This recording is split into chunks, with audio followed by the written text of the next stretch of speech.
Hello and welcome. Recently, I expressed my concerns about the dangers that young people, vulnerable people face online. Now, we can look at an example of the digital world getting in the way of children's development, putting them in harm that way because they need to be taught wherever possible in person and use actual books, physical books, rather than something digital. To begin, let me read you a couple of things. So the headline here is: a leading neuroscientist explains why Gen Z is the first generation to be less intelligent than their parents. Let that one sink in. Less intelligent than their parents. The modern world is facing, that should be an historical shift, I think, as researchers discover that younger people are now scoring lower on intelligence tests than their parents did. The phenomenon marks a significant departure from over a century of steady cognitive growth across the global population. Scientists are working hard to understand why this reversal is happening and what it means for the future of society. Well, a dumber society is what it means. It's the dangers of a dumb society we really need to be worried about. A leading expert has recently stepped forward to provide a biological explanation for this concerning trend. We're going to hear from him in a moment. Dr. Jared Horvath is the prominent neuroscientist who has been vocal about the decline of cognitive abilities among members of Gen Z. As a leader of the research group LME Global, he focuses on how the brain interacts with modern environments and learning tools. He recently shared his findings with government officials to warn them about the long-term impact of current educational trends. His research suggests that the stagnation of human intelligence began to appear clearly around the year 2010. Let's hear directly from Jared, and he's talking to the Senate Commerce, Service and Transportation Committee. My name is Dr. Jared Horvath. I'm a former teacher turned cognitive neuroscientist who focuses on human learning. And I do not receive funding, nor have I ever, from big tech. So a sad fact our generation has to face is this. Our kids are less cognitively capable than we were at their age. Since we've been standardizing and measuring cognitive development since the late 1800s, every generation has outperformed their parents, and that's exactly what we want. We want sharper kids. And the reason for this largely has been school. Each generation spends more time in school. We use school to develop our cognition. Congratulations, you see your correlation.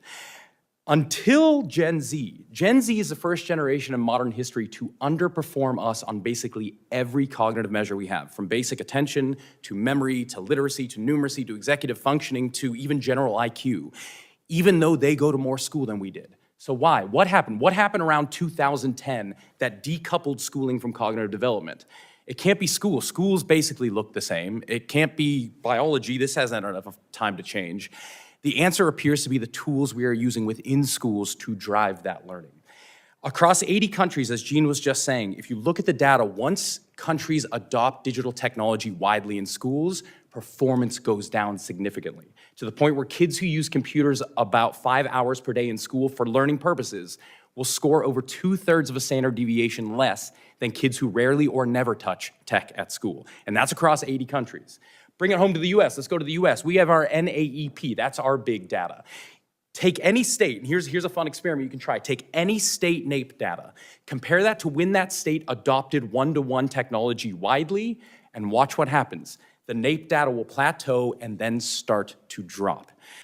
Now, I don't know about you, but I think that's powerful stuff. I think that's really important to pay attention to. He's basically seeing the signals in the research, and he's putting the flare up right now that everyone who cares about children and society and developing a good, balanced, intelligent society needs to pay attention to. From that same article, let me just read you this. There is also a significant gap between how intelligent young people feel and how they actually perform on standardized tests. Yes, we're about to go all Dunning-Kruger here. Many members of Gen Z have a high level of confidence in their own cognitive abilities, despite the data showing a decline. Dr. Horvath observed that most of them have too much confidence in their own intelligence because they have constant access to facts online. This creates an illusion of knowledge where people think that they are smart because they can find information quickly.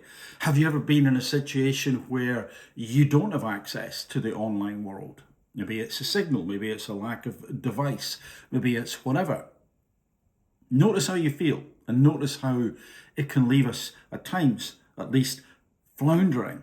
Notice also, if you speak to some people who are a bit older, who were brought up reading books, get them to talk about a subject they know about.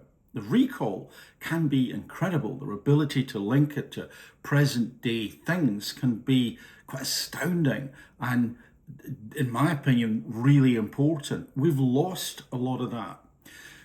It's a little bit like the old adage, if you want to understand something, teach it. Try and teach it. Talk about it without access to the internet.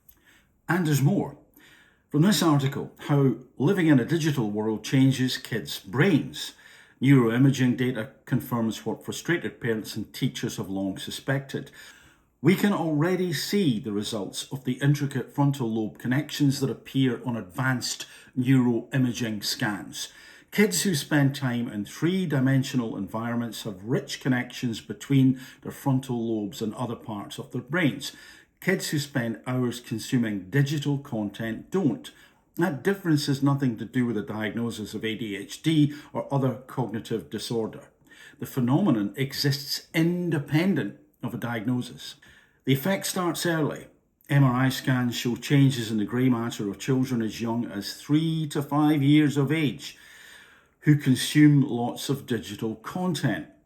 The changes are notable in brain areas responsible for language development, reading, empathy, and other higher order cognitive skills. Over time, as these children continue to truncate the time spent in real experience, we can expect to see the effects become even more pronounced. Kids are getting shoved in front of screens. It may seem cheaper, and sometimes is cheaper, of course, to allow children to learn by some digital means. And it's not that that can't be in the mix, but, well, there's much more to say about this. So I'll stop this video here at this point in time because I'm interested to know what you think.